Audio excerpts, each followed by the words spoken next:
नमस्कार दोस्तों, स्वागत है आपका। इस बार 22 मार्च से नवरात्र प्रारंभ हो रहा है।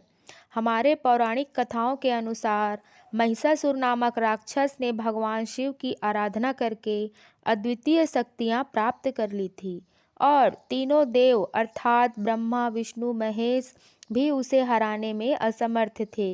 महिषासुर नामक राक्षस के आतंक से सभी देवता भयभीत थे। उस समय सभी देवताओं ने अपनी अपनी शक्तियों को मिलाकर माँ दुर्गा को अवतरित किया। महिषासुर और माता दुर्गा का युद्ध शुरू हुआ, जो 9 दिनों तक चला।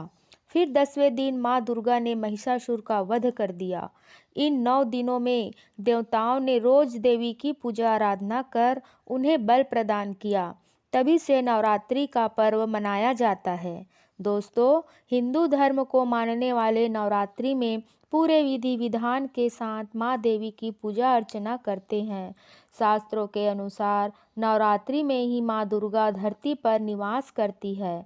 दोस्तों, हम ये तो जानते हैं कि नवरात्रि में हमें ऐसे क्या क्या काम करने चाहिए जिससे माँ हम पर प्रसन्न हो जाए और हम पर कृपा करके हमें मनचाहा फल प्रदान करे, जो हम करते ही हैं। पर क्या हम ये जानते हैं कि हमारी किन गलतियों से माँ हम पर नाराज हो सकती है और हमें उनके क्रोध का सामना तक करना पड़ सकता है।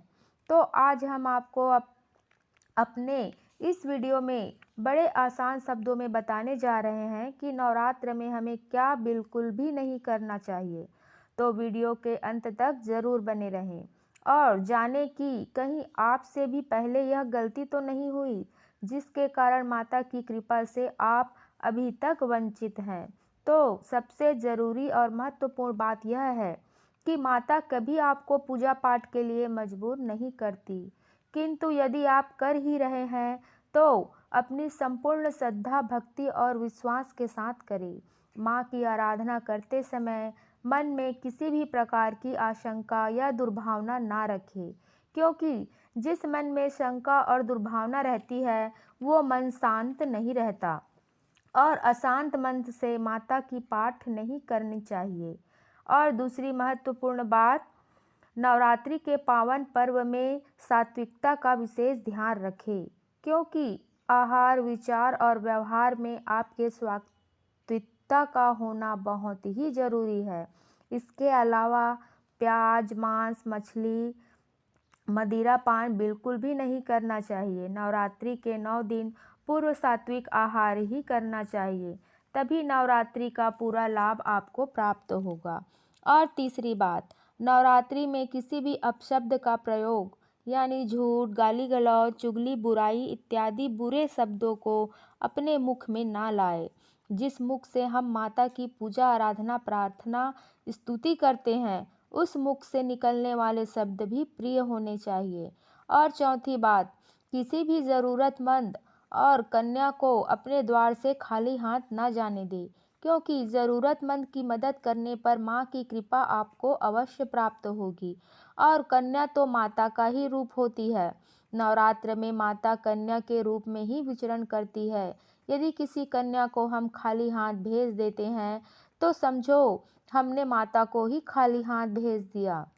और पांचवी बात, इन दिनों बाल ना कटवाएं, दाढ़ी ना बनवाएं और नाखून ना काटें, क्योंकि बाल और नाखून के बढ़ने में हमारे शरीर की ऊर्जा का प्रयोग होता है। इस समय उपवास व्रत रखने वाले लोगों को शक्ति की बहुत आवश्यकता होती है। और छठवीं बात, चमड़े की बेल्ट, चप्पल, जूते, पर्स आदि के उपयोग से बचें, क्योंकि इन्हें पशुओं को मारकर बनाया जाता है, जो माँ को बिल्कुल भी प्रिय नहीं है।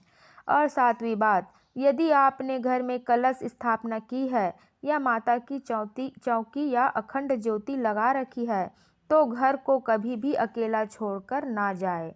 किसी न किसी का होना बहुत ज़रूरी है।